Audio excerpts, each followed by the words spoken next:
It happened at dinner right after the waiter poured the wine. My mom looked straight at me and laughed, asking why I still didn't own a penthouse like my brother. She didn't lower her voice. She wanted the whole table to hear. Everyone laughed with her. Forks paused mid-air. My brother leaned back, smiling like he'd won something. I sat there calm on the outside, burning on the inside, realizing this wasn't a joke. It was a reminder of where they thought I belonged. So I waited. I let the laughter die on its own. Then I said one quiet sentence that changed everything. And that was when the room finally understood who'd really been paying for his success. My name is Harper. I was around 30, then old enough to know exactly who I was, and young enough that people still felt comfortable underestimating me. I worked in financial investing, mostly focused on real estate. Nothing flashy. No big titles I could drop at family dinners. Just numbers, patience, and decisions that only make sense years later. I didn't grow up in a loud house, but I grew up in a very clear one. There were rules, even if no one ever said them out loud. My brother Logan was the future. I was the stable one. He was praised for dreaming big. I was praised for not causing trouble. When he talked, people leaned in. When I spoke, conversations kept moving. Our family dinners always followed the same rhythm. My mom, Monica, sat at the center of the table like a host and a judge at the same time. She loved stories that sounded impressive, especially if they involved Logan. My dad, Frank, stayed quiet, chiming in just enough to look fair without ever pushing back.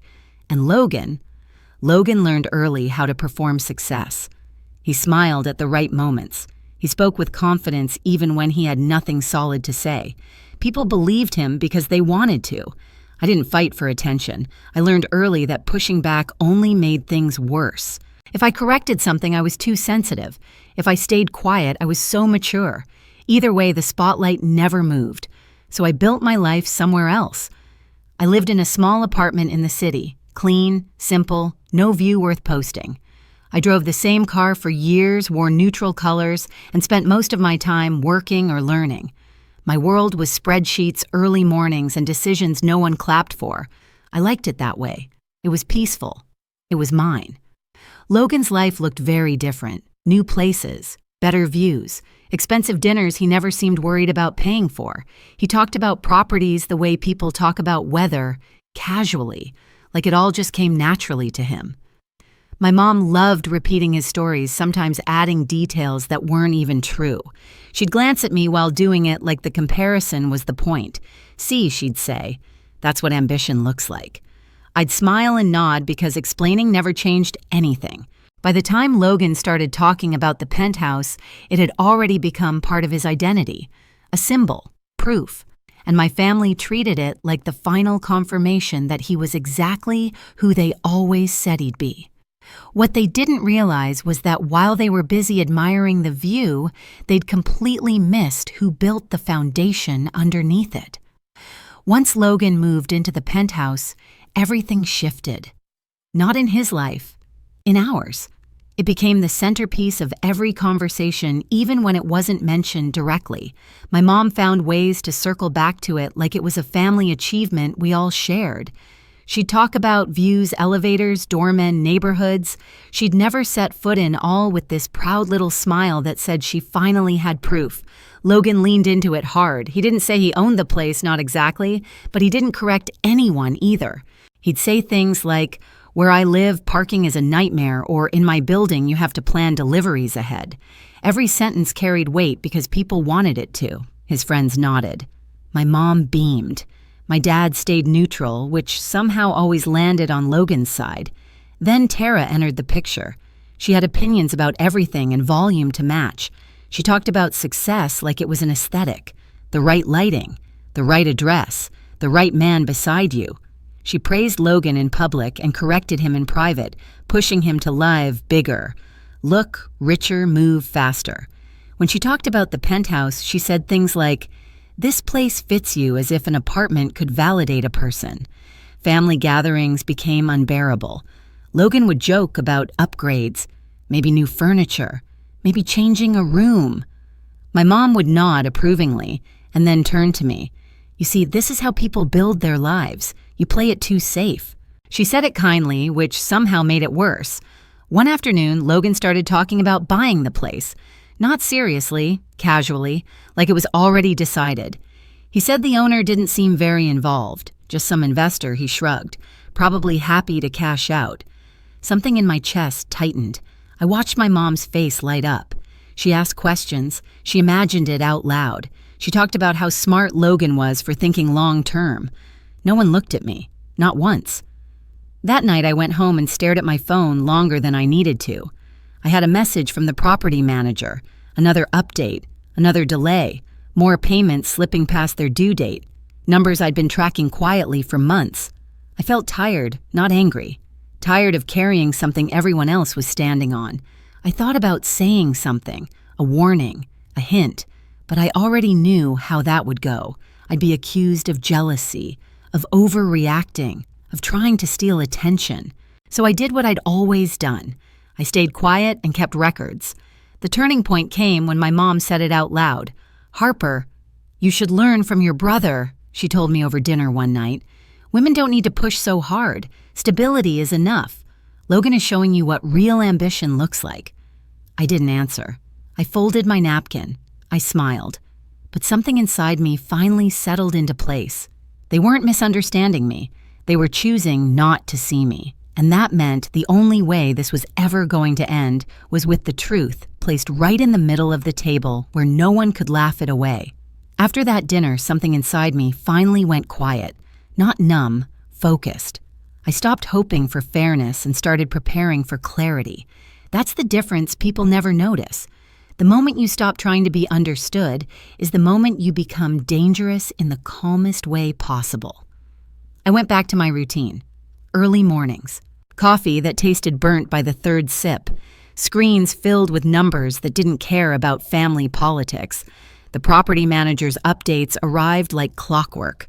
Clean summaries, neutral language, payments late, bills rolling forward. Nothing dramatic, just a pattern that couldn't hide anymore. I didn't confront Logan. I didn't hint. I didn't vent to friends. I knew exactly how that would play out. Words would get twisted, intentions questioned, emotions weaponized. I'd be told to let it go, to be the bigger person, to remember that family matters more than details. Details were my job, and the details were telling me the truth. Logan kept performing. He posted sunsets and city lights. He talked about long days and big plans. Tara amplified it all, turning his image into a brand. Every time I saw a new photo, I felt less anger and more certainty. This wasn't success. It was scaffolding, and scaffolding collapses when you stop pretending it's solid. My mom called more often. She asked questions that sounded casual but landed heavy. Was I happy? Did I feel fulfilled? Did I ever worry about being alone? Each question carried the same quiet judgment, the same assumption that my life was smaller because it was quieter. I answered politely and kept my boundaries tight. I didn't correct her. I didn't explain myself. I let her believe whatever made sense to her. Behind the scenes, I made one decision and stuck to it. I would not expose the truth in anger. I would not use it to embarrass anyone. If the truth came out, it would come out clean, in the open. At a moment, they chose. Not me. When my birthday dinner was planned, I almost declined. I knew what was coming. I could feel it in the way my mom sounded too cheerful on the phone, in the way Logan casually mentioned the restaurant like it was another trophy. But then I realized something important. This wasn't about protecting my peace anymore. It was about ending a pattern. So I said yes. I showed up on time. I dressed simply. I sat down and listened. I watched the way they leaned toward Logan, the way the table arranged itself without anyone noticing. And I waited, because for the first time in my life, I wasn't walking into that room as the quiet daughter or the responsible sister. I was walking in with the truth, and it was heavy enough to stop the laughter cold. The restaurant was the kind my mom liked to show off. Soft lighting, crisp white tablecloths, glassware polished so clean it caught every reflection. The kind of place where people spoke just a little quieter, like being there meant something about who you were. I arrived a few minutes early. My parents were already seated. My mom smiled too brightly when she saw me, the way she did when she was proud of the setting more than the moment. My dad stood, gave me a quick hug, and pulled out my chair. Logan was late, of course. He always was. When he finally walked in, the energy shifted immediately. He wore that relaxed confidence that came from knowing the room would wait for him. Tara followed close behind, scanning the space like she was already deciding where the best photo would be taken. Logan apologized without sounding sorry and slid into his seat like he owned the table.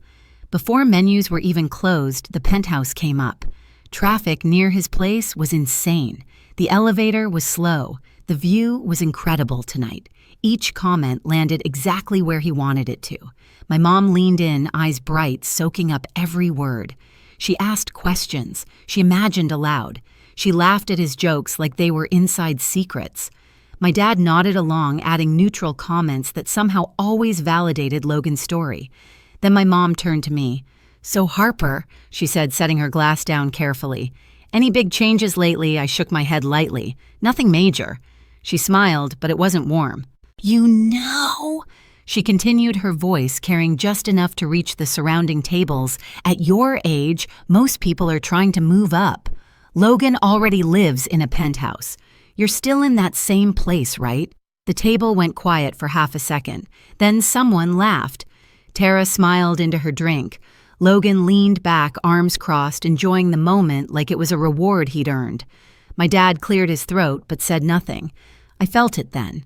That familiar tightening in my chest. Not shock, not even anger, just the old sharp understanding of exactly where I stood in their eyes. "I'm comfortable," I said. My mom waved it off. "Comfortable is fine for a woman," she replied. "But ambition looks different. Sometimes you have to push harder. Look at your brother. He knows how to live." There it was, the line. The one that always landed the hardest. The one dressed up as advice but built entirely out of comparison. Logan smiled wider. Tara nodded like this was all very reasonable. Someone clinked a glass. The moment stretched, waiting for me to shrink the way I always had. I didn't. I took a sip of water. I let the silence settle. I felt the weight of every report, every number, every quiet decision I'd made over the years. And then I spoke. "The Penthouse," I asked calmly. Logan looked at me surprised I'd entered the conversation. "Yeah, I own it." The words didn't land right away. My mom blinked. Tara's smile froze. Logan laughed once, sharp and quick. "Okay," he said. "Good one." I reached into my bag and pulled out my phone. No shaking, no rush. I opened the property management summary I'd looked at dozens of times before. Payments, dates, balances. I turned the screen toward Logan. "You've been renting it from me for years," I said. "Through the management company. You're a few months behind, by the way." The table went silent in a way that felt physical, like the air had thickened. My mom leaned forward slowly, her mouth slightly open. My dad stared at the phone, then at Logan. Tara's eyes flicked between us, calculating. Logan's smile disappeared completely. "That's not funny," he said quietly. "It's not a joke," I replied. "You never asked who owned it. You never needed to. You were too busy enjoying the image." My mom turned on me instantly. "Why would you hide something like this?" she demanded. "Do you have any idea how humiliating this is?" I looked at her, really looked at her, and felt something shift. "You never asked," I said. "And every time I tried to speak, you talked over me." My dad finally spoke up. "Maybe this is just a misunderstanding," he said carefully. "Logan probably thought he'd catch up on the payments." Logan seized on that. "Exactly. I was going to handle it. You didn't have to do this here." I met his eyes. "Do what I asked. Tell the truth, or stop letting you pretend this was something you earned." Tara pushed her chair back slightly. "This feels unnecessary," she said. "Family things should be handled privately." I nodded. "They should," I agreed. But this stopped being private the moment I was humiliated in public. No one laughed now. No one nodded. My mom's hands tightened around her napkin. Logan stared down at the table, jaw clenched, the confidence draining out of him in real time. "I'm not here to embarrass you," I continued, my voice steady. "I'm here to set a boundary. You have a month to catch up or move out, no extensions, and I expect you to stop implying you own something you don't." My mom looked like she wanted to argue, but no words came. My dad sat back silent. Tara avoided everyone's eyes. Logan finally looked up at me, and for the first time, there was no performance left. "You made me look stupid," he said quietly. I shook my head. "No. I let you finish the story you started." The server arrived with the check, hesitated, and placed it gently at the edge of the table like she could feel something was wrong. No one reached for it. The celebration was over. The illusion was gone. We left without dessert, without photos, without pretending everything was fine. Outside, the night air felt cooler, quieter. My mom walked ahead of us, her heels clicking sharply against the pavement. My dad followed, shoulders hunched. Logan lagged behind, staring at his phone like it might give him answers. For the first time, no one asked me to soften it. No one told me to let it go. The truth had done what it needed to do. The days after that dinner felt strangely quiet. Not peaceful, just still. Like the house had finally stopped echoing with the same old noise. My mom called the next morning, then again that afternoon. I let the calls go to voicemail. When I finally listened, her voice had lost its sharp edge. It was tight controlled, carefully wounded. She talked about family, about how things didn't need to be handled that way. She never apologized. She didn't need to. The silence between her sentences said enough. Logan tried a different approach. First came the messages that sounded reasonable. He said he'd figure things out. He said he'd been under pressure. Then came the ones that carried blame, asking why I'd waited so long, why I couldn't have helped him quietly. I answered once, just once. I told him the deadline hadn't changed. After that, I stopped engaging. A few weeks later, the property manager confirmed he was moving out. The unit was left in decent shape. No damage, no drama. Just boxes, bare walls, and the absence of a life that had been staged for other people's approval. I didn't chase the overdue payments. I chose to close the chapter cleanly, not out of kindness, out of clarity. Family gatherings changed after that. The comparisons stopped. My mom watched her words more carefully. My dad started asking me real questions about my work instead of deflecting. Logan showed up quieter, dressed simpler, less certain, but more real. We spoke occasionally. Not like before. Better.